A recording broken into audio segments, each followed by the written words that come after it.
And joining us right now on the Rutherford Orthopedics guest line, 9-year NFL veteran, reality TV star as well, and a man that's breaking down football like no other. Former Eagles tight end, Mr. Clay Harbor, joins us. What's going on, Clay?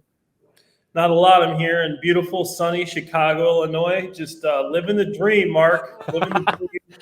And like you said, watching some football. It's almost time. It's actually game week. Let's go. It is game week. Hey, before we get there, you were just starting school again in New York or something? How's that going?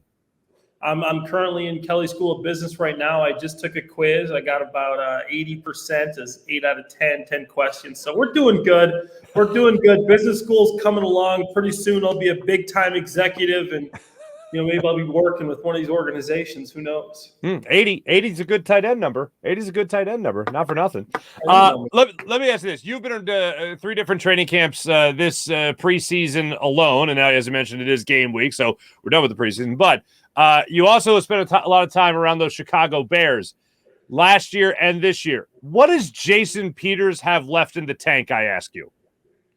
Honestly, I played with Jason Peters for 3.5 years in Philadelphia. I love JP. And crazy enough, the guy still has some gas in the tank. I know it's been a meme for Eagles fans. I saw the Trojan horse meme. I saw the guy with the walker meme. I've been seeing all kinds of Jason Peters memes. But you look at him, PFF last year has him as a top 20 tackle still. He's 20 offensive tackle in the league. The guy's still getting it done, and he's a prideful dude. If he's not going to get the job done, he's not going to put the jersey on. Jason Peters can still play. And I know Eagles fans hate to think, the Cowboys I think he's got a good year or 2 left in him. If Jason Peters wants to play, Jason Peters can still play football, as crazy as that is. And with the Bears last year, me living in Chicago, being from Chicago, and a Bears fan. I'm sorry, Eagles fans. I love my Birds, but I also love my Bears. I'm from here. The guy can still play. He was the lone bright spot of the offensive line last year. The only guy we could really rely on. He was the best player on that offensive line last season. Wow. Could you ever play for the Cowboys? Man, here's the thing, Mark. Money talks. Money talks. A real answer. Yeah, there you go. If they're writing me a check, I'll probably have to put on that jersey real quick. But, hey, money talks. I've heard Hollis Thomas, friend of the show, Hugh Douglas, friend of the show, Barrett Brooks, a friend of the show, Seth Joyner, all talk about, I can't play for them. They've tried to call, they have called me, and I said no. And I'm like, no, I don't know if I believe you. Clay Harbor, I believe you. Money does talk, no matter if the jersey has a star on it or not. Let's talk about this Eagles offensive line. Let me shift gears to this Eagles offensive line here. I've asked this of a couple of people, but how does it work where a guy like Brandon Brooks retires? He was here last year very little bit, and then he just up and retires. Jason Kelce's another year older, not getting any younger. Isaac Seumalo moves to the right side. Second-year player like Landon Dickerson's now your starting left guard. A guy who was a rugby player 20 minutes ago, and Jordan Mailata is all of a sudden your franchise left tackle, and Lane Johnson's still here another year older. How does all that happen over the course of a season and an offseason, and it's still regarded as one of the best offensive lines in all of the game? I mean, in Howie we trust. I mean, that's as far, I don't know. In Howie we trust, man. They've done a good job of developing guys. And Jordan Mailata, unbelievable player, left tackle. Lane Johnson, I think, is the best right tackle in football. I played with Lane. The guy's still doing it, getting it done. He looks like a dude that'd be running down an ancient battlefield holding an axe. You don't want to mess with this dude. This guy is a barbarian out there on the field, big, strong guy. Kelce. And the thing is, we got Kelce's heir apparent. Cam Jurgens can play. Watching him in preseason, I go, unbelievable. They found this kid right when Kelce's about to ride off into the sunset. They got Jurgens coming up who's just going to step up. I'm not saying he's going to be Kelce, but I'm saying he has the talent, the ability to be a great center in this league, and you can already see it from him. So it's impressive what they've been able to do with this offensive line, and I think Jalen Hurts is really going to benefit from that. Okay, real quick, on that note, you talk about watching this team in the preseason. When you were at Eagles camp and you were taking it all in, other than Cam Jurgens, was there anyone else that really jumped out to you at Eagles training camp? Well, a lot of guys jumped out to me, but I'm a tight end by trade, and I had never seen Dallas Goedert up close. I'm like, obviously, I want to see what this guy looks like. You watch a guy on TV, you don't know. I got to play with Ertz. Selleck, old Eagles guys. I played with Rob Gronkowski, Martellus Bennett, guys like Eric Ebron, Mercedes Lewis, Julius Thomas. I played with a number of good tight ends. I wanted to get up close and really see what does Dallas look like in person, okay? I think this guy's the real deal. He's physical. He can block. He can run. He can catch. He's a guy that he's not afraid to stick his face in there and hit someone.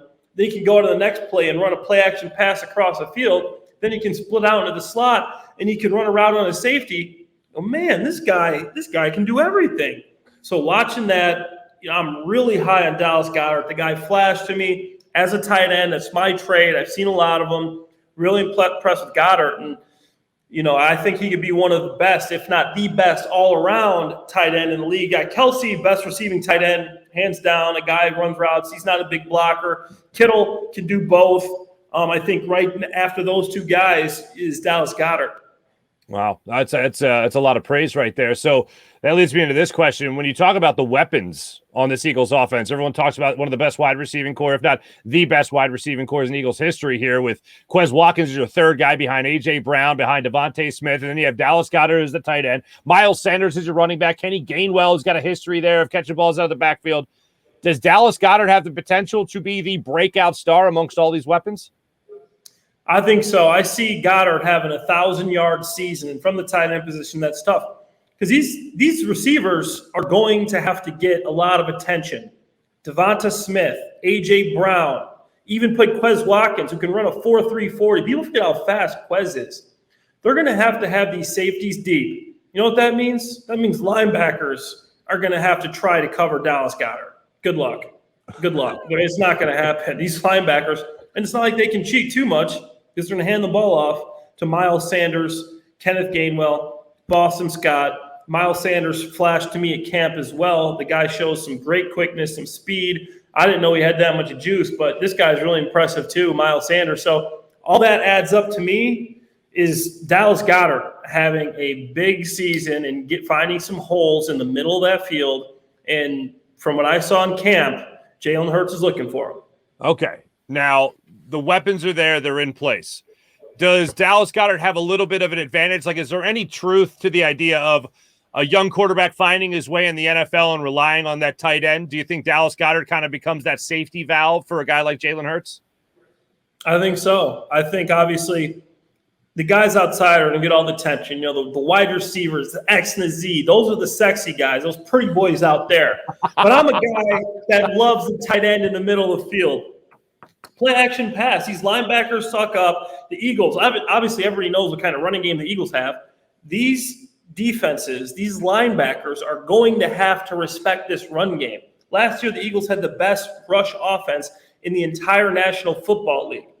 When that happens, you see Goddard sneak behind these linebackers. There's going to be a big hole in the middle of the field. Like I said, these safeties aren't going to be able to cheat up much because of a guy named A.J. Brown and Devontae Smith, if you've heard of him. So I think this all adds up to my man, Dallas Goedert. Going to draft him on my fantasy football team. Got my draft after this. Hope I get him, but he's my top tight end. So, well, the way you're talking about him, he better. Where are you picking? Where are you picking in your draft there? I'm 6 out of 12, so it's a good spot because he's in the middle the whole time. I assume you're just going to take Dallas Goedert right there, right? Not with the first overall pick. Yeah, I know. Complete this idea for me. Complete this thought for me. When I see Jalen Hurts do this year, when I see him do this, I will know that he has taken that big step forward that we wanted him to take. What is that one thing that you want to see from Jalen Hurts to let you know that he can be the quarterback of the future here in Philadelphia? Mark, I don't want to count my chickens before they hatch, but going to camp and just this preseason, I'm sold. I'm already on the Jalen Hurts gonna have a big year bandwagon. Just his demeanor this season at camp, the way he's just getting the ball out. This guy's all business. He's got these weapons, this offensive line, and he's really taking command. I got some friends on that team still talking to the guys and talking to all the riders on the sidelines and just hearing from everybody. To me, it starts to take shape is I think Jalen's going to have a huge year. My only question is, like, well, who's not going to have a 1,000-yard season? You got Devontae Smith, A.J. Brown, Dallas Goedert, like Quez Watkins. Like, there's a lot. I mean, there's only one football, but I think Jalen is going to have a big year. The way he is getting the ball out quick, you know, there's always, for me, last season, I was seeing, okay, probably could have got that a little sooner. Probably could have anticipated that throw a little bit better. They probably could have led that receiver a little bit better. I go into camp. I go, this guy, it's incredible what he's been doing. You could tell he put in the work in the offseason. He looked big. I go, oh, they got a new tight end. That's not that's Jalen Hurts. This guy looked bigger than me. I'm like, man, this guy's a tight end out there playing quarterback. I'm sold, man. I think Jalen Hurts is going to have a big year. I think, hey, I don't know if I'm going to take him first, but he might be my fantasy quarterback too. So good enough. Good enough. All right. Nick Sirianni. This guy never played in the NFL, obviously. Played like D3, college football, whatever it was, right? Yeah. This guy seems to have won over a locker room through 1 year as a head coach in the NFL, despite never being a player himself. Like Doug Peterson, you get how he was such a player's coach, right? Nick Sirianni seems to have kind of gotten that same type of respect in the locker room after 1 year. Why do you think that? First off, do you agree with that? And second, why is that? He's watering his flowers, man. You know, after he's watering his flowers. After you guys were giving him so much of a hard time through the whole beginning part of the season last year when he wouldn't run the football, and he comes back with the water and flowers, like, oh, this guy's going to have a short tenure in Philly. And then this guy completely turns it around. It was incredible. People were already calling for this guy to be fired, if you remember last year early in the season. He turns it around, starts running the ball, best offensive run game in the league. It's incredible. But I think it's just the way that he takes care of his players. He's a player's coach. The players know that he's got their backs. He's going to be a straight shooter with them. And as a player, I always love that. He's got some Coach Reed qualities about himself. Every player that ever played with Coach Reed will tell you how much they love him. He's a player's coach. He's got your back. He's going to coach you. He's going to help you to be better. But he's just a guy that you know's trying to help you and wants to be a good coach and be there for you. He's not a guy like in Jacksonville last year or, you know, a Chip Kelly type coach where you think it's about them or about him. You know, he wants to be the celebrity. So I think that's the big thing with Nick Sirianni. He wants to win. He's a perfect guy for Philadelphia. He understands that football in Philadelphia is almost sacred. You know, it's a special city. It's a special town where, I mean, you got to realize with great power comes great responsibility. You're the head coach of the Philadelphia Eagles, and I think he gets it. So I like him for the Birds. Yeah, I'm sorry. Was there a Chip Kelly, Urban Meyer comparison to be made there? Because I could certainly see that. Yeah, I'm saying like those guys were just bad. They try to bring their college program into the NFL. You know, I'm lucky. I'm happy I never played for Urban, but unfortunately, I got a little bit of Chip. You know, and we talked about playing a little bit of linebacker last time. So, yeah. God bless you, brother. God bless you. Yeah. Last two things for you. Eagles start their season Sunday against the Detroit Lions. How will their season start? Do they get a W? If so, a big W over the Lions, a convincing W? How does the season start out for the Eagles? I love Dan Campbell. He was my tight end coach when I spent a year in New Orleans with the Saints. I also played in Detroit for a season. I played with the Lions. While we made the playoffs, Matt Stafford, we lost opening round to the Seahawks. So I have some ties, right? Mm-hmm. I like what I think Dan Campbell is doing there, but this Eagles team is set up to go deep, and I think they're going to be ready early. I think the Eagles, to me, it's 80. I'm 85% sure, 90% sure the Eagles are coming out with a W. I think it's not that close. They're winning by 10, maybe 14. And I got a big game by Jalen. We're going to start off running the ball, you know, get Miles Sanders involved early, Kenny Gainwell the ball, get some play actions out to AJ and Devontae. And obviously you got to hit my man Dallas. The defense, You got veterans on this defense. These guys aren't going to start slow. Brandon Graham, Fletcher Cox, Hargrave Sweat. You got Kaiser White, TJ Edwards. They got a year in this system. I think the Eagles handle business here, and I don't think it's close. All right, that's how they'll start the season. How will they end the season? Where does this Eagles 2022 campaign end, Clay Harbor? It ends as the NFC champions. I see them winning the NFC East champions. Okay. All right. Let me calm down for a second. Okay. Yeah. NFC East champions. NFC East champions. I'm not a tight end. I'm a tight end, so I don't backpedal too much. But NFC East champions, 11-6, 12-5, good season. And I think they make a deep run in the playoffs. Obviously, I want to see more before I start predicting what happens in the playoffs. But right now, the preseason, the offseason, the moves Howie made, watching them in camp, watching how these guys have improved, especially Jalen Hurts. This, as I take a snapshot right now, this is as confident as I've been on an Eagles team that I've ever seen. Unfortunately, even the teams that I played on. So, I'm really confident that this team will do well, make the playoffs, win the division. Fly, Eagles, fly. EAGLES, Eagles, baby. Let's go. All right. I apologize. I hate when I do this, but I lied. I didn't realize that you and Dan Campbell crossed over. You guys were there in New Orleans at the same time when he was a tight ends coach. Yeah. I've followed Dan Campbell's career for a long time when he was a tight end for the Giants and obviously when he was with the Dolphins. And this guy has just always been Mr. Intense, but the world is just being exposed to most of how extreme Dan Campbell can be as a coach. Any stories from your time together about Dan Campbell being very Dan Campbell-esque? I got to say, I only had a year with him, but he is one of the most memorable guys I've ever been coached by. He is just such a genuine, good freaking guy. He's got stories like you wouldn't believe, and he's just what you see is what you get. I mean, this guy's country, but he's so smart. He'll teach you a lot. He gets it. He played the game.